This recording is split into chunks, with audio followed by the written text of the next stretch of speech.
Magandang araw sa inyong lahat, mga bata! Isang makulay na araw ang pagsasamahan natin ngayon. Ako si Teacher Levin, ang inyong guro sa kindergarten na malikhain at masayahin.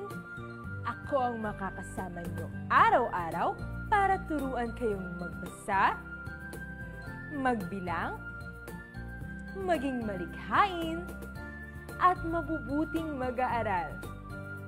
Alam kong handang-handa na kayo, kaya tara na, sabay-sabay tayong matuto dito sa kindergarten!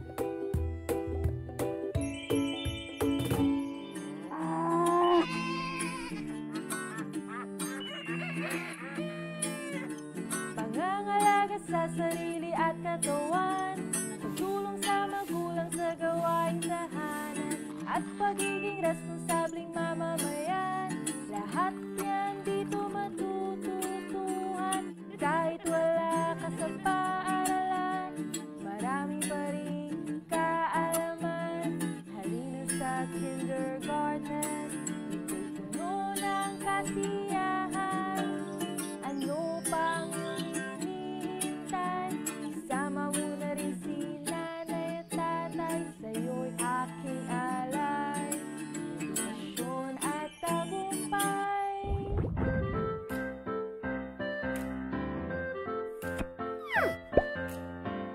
Sam, ang laruang eroplano mo, oh.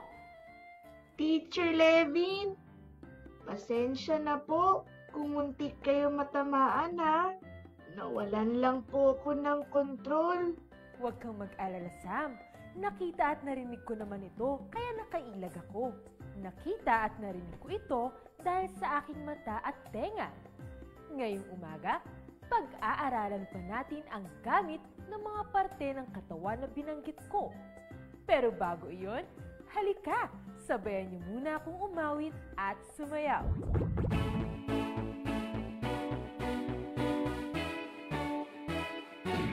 Kamusta ka? Mabuti ba? Natutuwa akong makita ka. Ang ating bagong aralin, buong ngiti nating salubungin.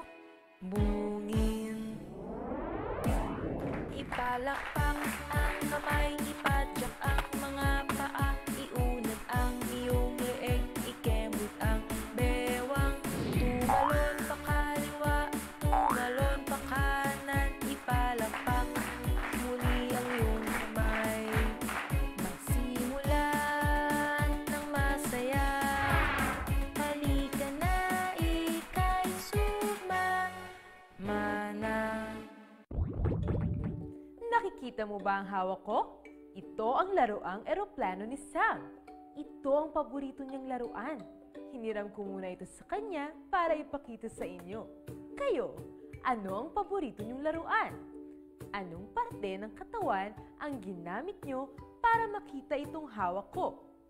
Kung ang sagot mo ay mga mata, ikaw ay tama. Tayo ay may dalawang mata. Bilangin natin. 1, 2. Para saan nga ulit ang ating mga mata? Kung ang sagot mo ay para makakita, ikaw ay tama.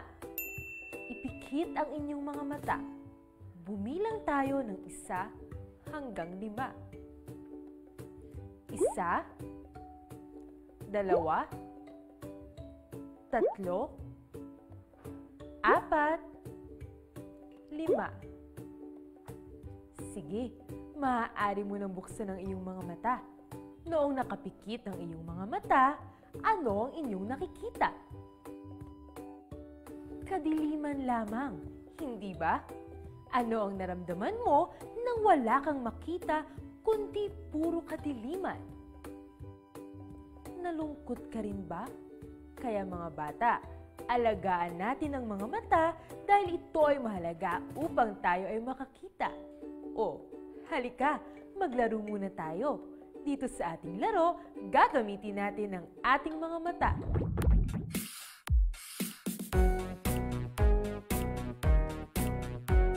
Buksan ang iyong mga mata. Talasan ang inyong paningin. Sa loob ng 1 minuto, maghanap ka ng mga bagay sa inyong tahanan na ayon sa kulay na sasabihin ko. Handa na ba kayo? Humanap ng mga bagay na kulay pula o red. Humanap naman ng mga bagay na kulay dilaw o yellow. Ngayon, humanap ng mga bagay na kulay asul o blue. At ngayon, humanap ng mga bagay na kulay berde o green. Ngayon naman, bilangin mo ang mga bagay na iyong nahanap sa bawat kulay na sinabi ko. Ilan ito lahat? Sigurado akong nakahanap ka ng mga bagay na iba't ibang kulay sa inyong tahanan. Dahil dyan, ikaw ay bibigyan ko ng 3 stars! Ano ang parte ng katawan na ginamit mo para mahanap ang mga bagay na ito? Ang iyong mga mata. Gamit ang inyong mga mata, makikita nyo ang iba't ibang bagay sa inyong paligid, pati na rin ang kulay, hugis at laki ng mga ito. Alam niyo ba kung paano alagaan ang inyong mga mata? Kumain ng prutas at gulay gaya ng kalabasa. Magbasa, magsulat at gumawa ng mga gawain sa isang maliwanag na lugar. Huwag kuskusin ang mga mata gamit ang maduming kamay. Sa halip, gumamit ng isang malinis na panyo para punasan ang gilid ng inyong mga mata. Huwag ring paglalaruan ang mga matutulis na bagay na maaaring makatusok sa mga mata. Kung kailangan itong hawakan, ilayo ito sa mga mata. 7 araw na lang at kaarawan na ni Topits. Maraming paghahanda ang ginawa ng kanyang pamilya. Alamin natin ang lahat ng iyan sa kwentong ibabahagi ni Teacher James ng Negros Oriental. Buksan ang iyong isipan at sumama sa ating kwentuhan, kaalaman, kasiyahan, hatid sa atin ng ating aklan na kaibigan. Maraming salamat, Teacher Levin. Kumusta na kayo mga bata? Ako nga pala si Teacher James ng Negros Oriental. Ngayong araw na ito, ay ibabahagi ko sa inyo ang kwentong pinamagatang 7 araw na lang. Ito ay isinulat ni Arlene S. Lilo at iginuhit naman ni Mark Razul Gilian. Enero, Pebrero, Marso, Abril, Mayo. 1, 2, 3, 4, 5, 6, 7. 7 araw na lang ay kaarawan ko na. Kaya lang, wala si tatay. Sana umuwi na siya rito sa Pilipinas. Ano-ano kaya ang gagawing paghahanda ng aking pamilya sa darating na kaarawan ko? Sambit niya sa sarili, Lunes. Wow!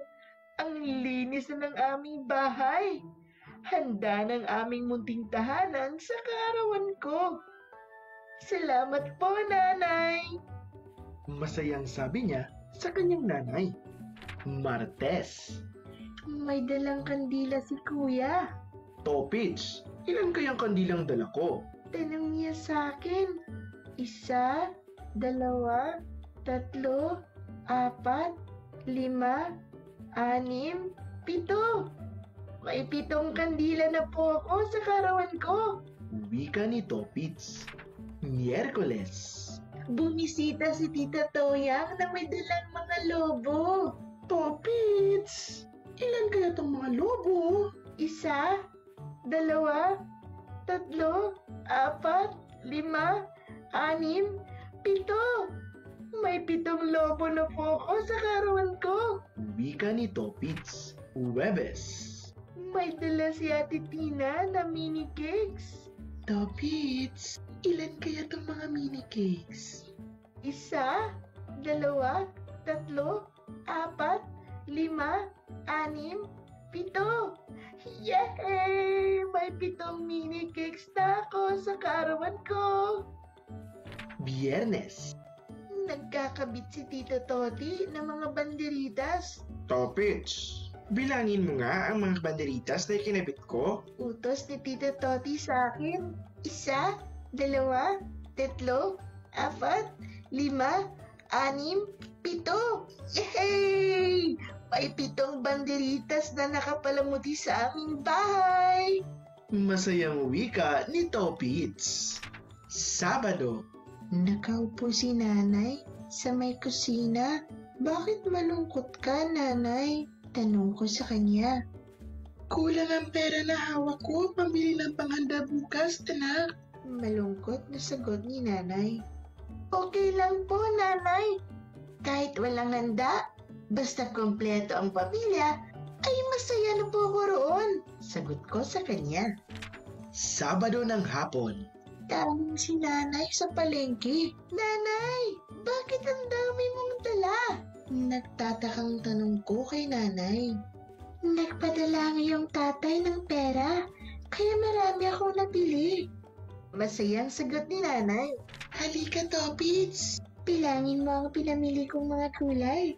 Masayang pagyaya ni nanay. 1, 2, 3, 4, 5, 6, 7.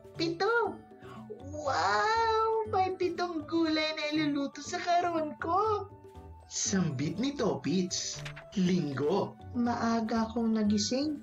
Nakakalungkot lang. Wala si tatay ngayong kaarawan ko. Sana dumating na siya ngayon. Malungkot na sabi ni Topits sa sarili. Nasaan na kaya sila? Maligayang kaarawan sa iyo, Topits. Bati ng kanyang ama. Ilang taon ka na ngayon, anak? Tanong ni tatay sa akin.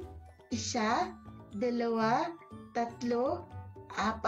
7. 7 taon na po ako, tatay. Masayang sabi ni Topits. Salamat po sa inyo, tatay. Dahil nakauwi kayo ngayong kaarawan ko. Masiglang wika ni Topits. Masayang niyakap ni Topits ang kanyang tatay. Mula noon, taon-taon ay nakaugalian ng magbilang ni Topits tuwing nalalapit na ang kanyang kaarawan. At dyan na nagtatapos ang ating kwento. Sana ay kinapulutan niyo ng aral ang ating kwento ngayong araw. Hanggang sa muli! Maraming salamat sa iyong pagkikwento, Teacher James. O hindi ba, mga bata? Nangyari ang pinakaaasam ni Topits sa kanyang kaarawan. At iyon ay ang mabuo ang kanyang pamilya. Sana ay nakinig kayong mabuti sa kanyang kwento dahil tatanungin ko kayo. Ilang araw ang binibilang ni Topits hanggang sa kanyang kaarawan? Kung ang sagot mo ay 7, ikaw ay tama. Ang mga araw na ito ay ang mga araw sa isang linggo. Naaalala niyo pa ba ang mga ito? Linggo, Lunes, Martes, Miyerkules, Huwebes, Biyernes, at Sabado. Iyon rin ba ang nasa isip mo?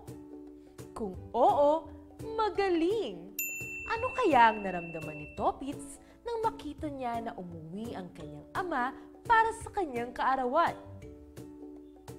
Si Topits ay naging masaya nang umuwi ang kanyang ama para sa kanyang kaarawan. Kung ito rin ang sagot mo, mahusay! Mga bata, maging kagaya kayo ni Topits ha. Hindi mahalaga ang mga material na regalo na inyong matatanggap sa inyong kaarawan o maging tuwing Pasko. Ang mahalaga ay nagmamahalan ang inyong pamilya. Iyon ang regalo na hindi matutumbasan ng kahit ano paman.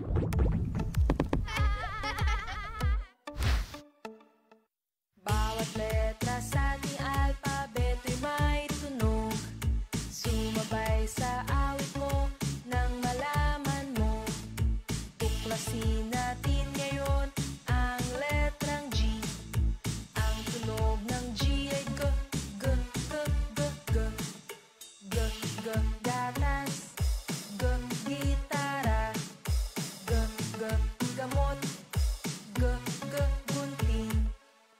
Halika, bigkasin natin muli.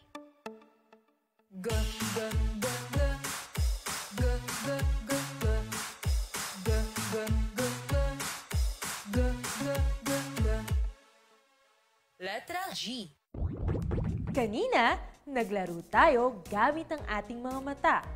Ngayon, maglaro muli tayo. Gamitin naman natin ang ating mga tenga. Tayo ay may 2 tenga. Bilangin natin ang ating mga tenga. 1, 2. Ginagamit natin ito para makarinig. Maaari tayong makarinig ng mga malalakas na tunog gaya ng ugong ng barko, busina ng mga sasakyan, ungol ng leon, kalembang ng kampana, iyak ng sanggol, at iba pa. Maaari rin tayong makarinig ng mga mahihinang tunog gaya ng ingaw ng pusa, bulong ng ating kalaro, awit ng ibon, mahinahon na alon ng dagat, at iba pa. Subukan mong takpan ng kamay ang inyong mga tenga. Bumilang tayo ng 1 hanggang 5. 1, 2, 3, 4, 5. May naririnig ka pa bang mga tunog?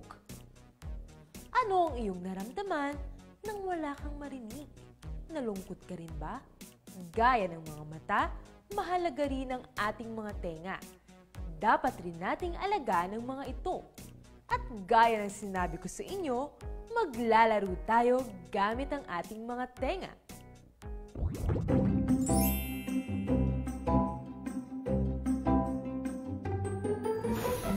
Lumabas ng inyong tahanan. Maaari kang magpasama sa iyong nanay, tatay, ate, kuya, o kung sino mang nakatatanda upang iyong kasama. Magmasid-masid sa inyong kapaligiran. Pakinggan ang mga tunog na inyong naririnig. Naaalala mo ba ang mga tunog na iyong napakinggan? Gayahin mo nga ang mga narinig mo.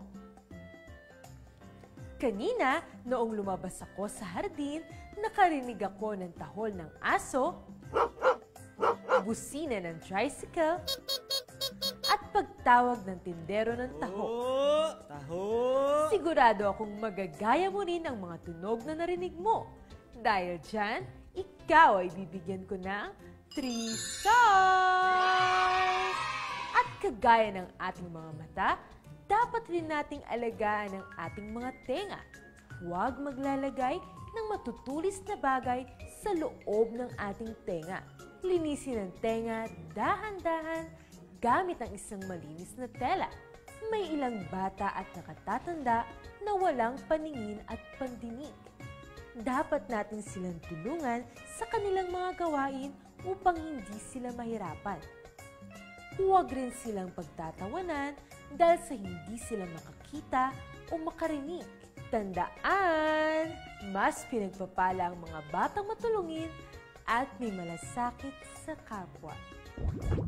Ngayon naman, tingnan muna natin ang mga gawang sining ng mga batang kinder na ibinahagi nila sa atin. Ito ang bahay na gawa sa hugis ni Lawrence ng Bulacan. Ang ganda naman ng iyong ginawang sining. Dahil dyan, ikaw ay bibigyan ko ng 3 stars! Ito naman ang name ID na gawa ni Precious Javen. Dahil sa iyong angking husay, ikaw rin ay bibigyan ko ng 3 stars! Mga bata, gusto niyo rin bang ipakita sa amin ang mga nagawa ninyong sining? Magpatulong lang kila nanay at tatay o kay ate at kuya. Ipadala sa email address na nakikita. Para sa susunod nating pagsasama-sama, ibibida rin namin ang inyong mga nagawa. Isang masayang araw na naman ng pagkatuto ang ating pinagsamahan. Ako si Teacher Levin. Magkita-kita tayo ulit bukas dito lang sa Kindergarten! Paalam!